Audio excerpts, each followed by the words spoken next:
Hello बच्चों, welcome to the boards army. बच्चों, हमने पार्ट 1 और पार्ट 2 में ऑलरेडी बहुत सारे कॉन्सेप्ट डिस्कस करे हुए हैं इस चैप्टर के, केमिकल रिएक्शन एंड इक्वेशन के। अब हम पार्ट 3 में आ गए हैं। तो बच्चों, अब हमें पढ़ना है एक्टिविटी 1.3। ठीक है, अब हम ये पढ़ने वाले हैं। तो बच्चों, मैं आपको ये समझा देता हूँ इसमें क्या बोल रहा है। इसमें कुछ नहीं कह रहा है, देखिए ध्यान से समझिए। एक हमने जिंक ग्रैन्युल्स लेना है, यानी कि जिंक लेना है हमें, Zn होता है बेटा ये। जिंक के साथ हमें हाइड्रोक्लोरिक एसिड लेना है, हाइड्रोक्लोरिक एसिड HCl की बात कर रहा है। तो ये जो रिएक्ट होगा तो क्या बनेगा बेटा। अगर आपने बच्चों मेरी पिछली वीडियो ध्यान से देखी होगी तो उसमें मैंने बताया था जो ज्यादा रिएक्टिव मेटल्स होते हैं ना बेटा, वो लो रिएक्टिव को क्या करते हैं, धक्का मार देते हैं। मैंने बोला था ज्यादा रिएक्टिव क्या होता है, बैक बेंचर होता है। और ये जो कम रिएक्टिव मेटल्स होते हैं वो क्या होते हैं, वो थोड़े से गुड बॉय टाइप के बच्चे होते हैं जो लड़ाई झगड़ों में नहीं पड़ते। ठीक है, तो ये क्या करते हैं, इनको धक्का दे देते हैं। ठीक है, अब मान के चलो जिंक क्योंकि ज्यादा रिएक्टिव है तो इसने क्या करा, H को हटा दिया। तो H की जगह मैं लिख दूंगा Zn, और Cl तो है ही। तो H कहाँ गया बेटा, H बचा नहीं, तो H अलग हो गया। तो H2 क्या, H2 जो है बेटा ये हाइड्रोजन है। H2 क्या है, हाइड्रोजन है, ये और कुछ नहीं है। H2 हाइड्रोजन है और ये है ZINC, जिंक क्लोराइड। ये है जिंक क्लोराइड। ठीक है बेटा, अब आप समझ गए। जिंक जब हम HCl के साथ रिएक्ट करते हैं तो वो बनता है जिंक क्लोराइड और हाइड्रोजन गैस बाहर आ जाती है। तो ये थी आपकी एक्टिविटी 1.3 जो एक्टिविटी थी, ये उसका इक्वेशन है बेटा। तो बच्चों, नेक्स्ट टॉपिक पे आने से पहले आपको मैं बता देता हूं कि केमिकल इक्वेशन और केमिकल रिएक्शन में फर्क क्या होता है। बेटा देखो, आपने ये दोनों वर्ड सुने होंगे, पर आपको क्या पता है इन दोनों में अंतर क्या होता है। बहुत ही माइन्यूट सा अंतर होता है। आप समझिए, दोनों एक ही चीज है वैसे एक तरीके से। केमिकल इक्वेशन जो बेटा होती है, एग्जाम्पल के तौर पे हम ले लेते हैं हाइड्रोजन H2 और ऑक्सीजन, इनको जब रिएक्ट कराते हैं तो H2O बन जाता है। तो ये तो हो गई केमिकल इक्वेशन जिसमें हम सिंबल्स का यूज करते हैं। ये जो है बेटा ये सिंबल्स है। ठीक है, केमिकल रिएक्शन ये होता है कि मैं बोल दूं हाइड्रोजन, पूरे स्पेलिंग लिखूं बेटा, hydrogen when react with oxygen will give water. तो आप समझ रहे हो बेटा, ये मैंने पूरा जो लिखा है ये है केमिकल रिएक्शन की, ऐसे रिएक्शन हो रहा है। और ये जो है ये है केमिकल इक्वेशन कि मैंने H2 का सिंबल डाला, O का सिंबल डाला और H2O मुझे मिल गया।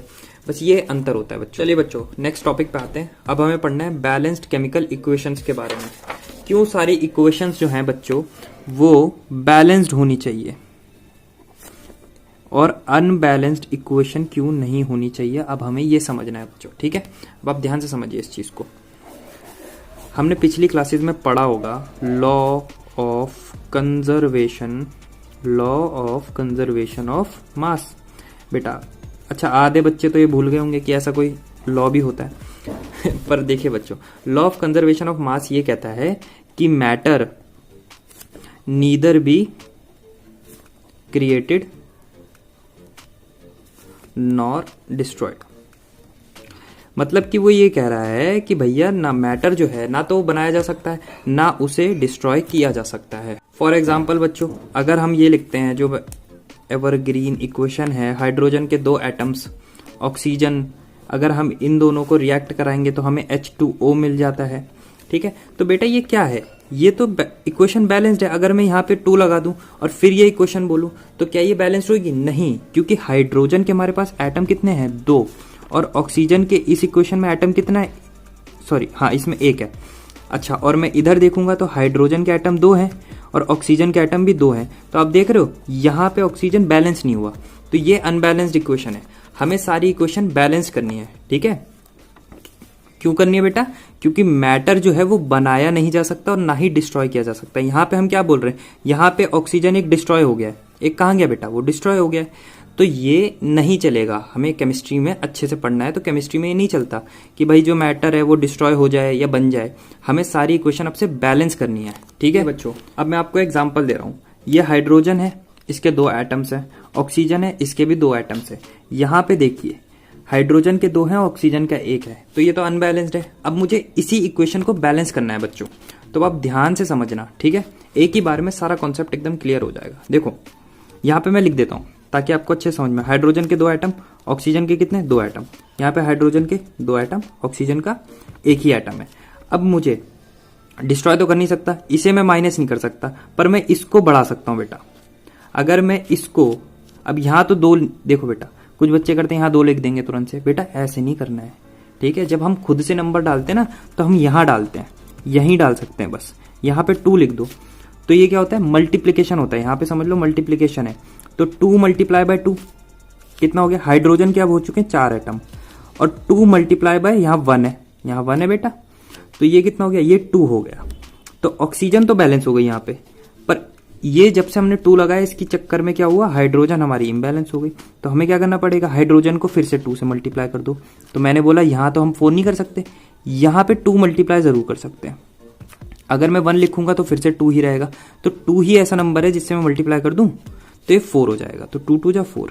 अब देखो इक्वेशन बैलेंस हो गई, हाइड्रोजन के 4 एटम, हाइड्रोजन के 4 एटम, ऑक्सीजन के 2 एटम, ऑक्सीजन के 2 एटम। अब हम पढ़ेंगे बेटा एग्जाम्पल नंबर 2। अब ध्यान से समझिए, देखिए ये है N2, N2 होता है नाइट्रोजन, मैं लिख देता हूं नाइट्रोजन होता है बेटा ये, ठीक है। N2 क्या होता है, नाइट्रोजन होता है। अगर मैं इसका रिएक्शन करवा दूं आपके हाइड्रोजन के साथ, हाइड्रोजन क्या होता है, H2 होता है ना, हाइड्रोजन क्या होता है, H2 होता है, ये सब पता ही है।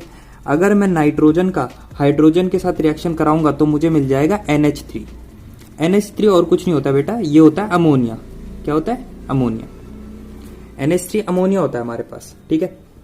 तो ये बेटा अनबैलेंस्ड इक्वेशन है, क्यों है, क्योंकि नाइट्रोजन के एटम कितने हैं, 2, हाइड्रोजन के एटम कितने हैं, 2। यहाँ पे नाइट्रोजन और हाइड्रोजन, नाइट्रोजन के भी 3 एटम है और हाइड्रोजन के भी 3 एटम है। हमें ये चेंज करना है। अब इसमें बेटा देखो, इसको तो मैं कम नहीं कर सकता, पर मैं इसको बढ़ा जरूर सकता हूं। अब प्लस माइनस नहीं होता इसमें, ये मत समझना कि इसमें मैं +1 कर दूंगा, +1 कर दूंगा और काम हो जाएगा, नहीं। आप सिर्फ मल्टीप्लाई ही कर सकते हो। तो अगर आप मल्टीप्लाई 2 से कर दो, फॉर एग्जाम्पल मैं लेता हूं, अगर मैं मल्टीप्लाई सिर्फ 2 से करूंगा बच्चों तो ये तो 4 हो जाएगा, और 3 तो 4 होगा नहीं कभी भी, इसमें प्लस करना पड़ेगा। इसलिए मुझे मल्टीप्लाई 2 से नहीं करना है, मल्टीप्लाई 3 से कर दूं। अगर मैं इसका मल्टीप्लीकेशन 3 से कर दूं बच्चों तो ये क्या हो जाएगा, 6, ये भी हो जाएगा 6। तो ये तो हो सकता है इसका मल्टीप्लाई 2 से कर दो, तो ये भी 6, ये भी 6। तो आपने ध्यान से समझा, इसका मल्टीप्लाई मैंने किससे करा, 3 से, इसका ही मल्टीप्लाई हाइड्रोजन का 3 से, तो ये हो गए 6 एटम, ये भी 6 एटम हो गए। अब इसमें भी मैं क्या जोड़ दूं, इसमें मैं अगर 2 जोड़ दूंगा बच्चों तो मेरा काम हो गया। बस देखिए इसके भी 3 एटम है, ये जो है ना ये कॉमन है बेटा, तो इन दोनों के 3 एटम बता रहा है वो। तो यहां मल्टीप्लाई बाय 3 यानी 3 2 जा 6, तो ये हो गए हमारे दोनों 6। यहाँ पे देखिए 3 2 जा 6 और 3 2 जा 6, और यहाँ पे हमारी इक्वेशन क्या है, ये बैलेंस्ड इक्वेशन है। क्या बात समझ में आ गई आपको बच्चों? बच्चों देखिए अब ये मैंने आपके लिए 3 क्वेश्चन बनाए हैं, ठीक है।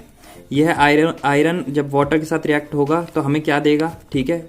आपको ये नहीं बताना इसमें क्या है, ये कौन सा एटम है या फिर ये कितना, मतलब बच्चों ये देखिए ये कुछ क्वेश्चन बनाए मैंने, ये आप लोगों के लिए होमवर्क है कि आयरन वाटर के साथ रिएक्ट होगा, ठीक है। तो आपको ज्यादा डिटेल में नहीं जाना, आपको सिर्फ और सिर्फ कमेंट्स में क्या करना है, कमेंट करना और कमेंट में बताना आंसर सिर्फ कि आयरन, ऐसे बताना बेटा आयरन के 2 एटम है, मतलब कि जो भी आप इसको बैलेंस करके बनाओगे वो इक्वेशन लिखनी है आपको, क्वेश्चन नंबर 1 की, क्वेश्चन नंबर 2 की, क्वेश्चन नंबर 3 की। अगर आप ये काम कर लेते हो इसका मतलब ये है बच्चों कि आपको टॉपिक पूरा 100% ये क्लियर हो चुका है।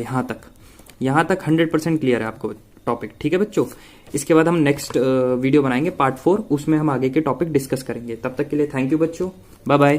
तो लाइक और शेयर ठोक दीजिए, महाकाल का दबा के लाइक और शेयर ठोक दीजिए।